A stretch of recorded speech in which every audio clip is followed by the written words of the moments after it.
What's going on, mother truckers? So, Destination Media wanted to know if he was in the wrong or not.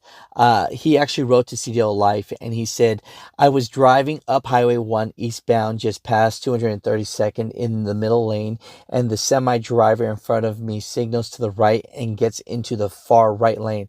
As I'm proceeding past him, he jumps back into my lane, no signal, and forces me over to the fast lane, cutting off cars going by faster than me. I flipped him off with my middle finger as I drove past him. I'm now in the third lane, about to exit a 264th, and the truck catches up to me and decided to push me all the way into the shoulder as I was trying to exit.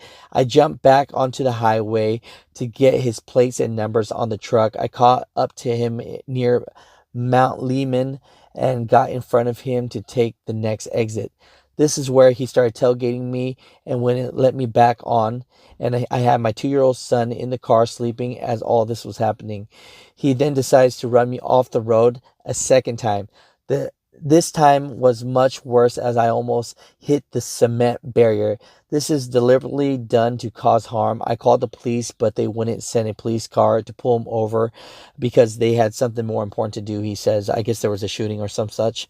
But him having a class 1 driver license himself, he says the behavior was unacceptable. I'll watch the video. Let me know what you guys think.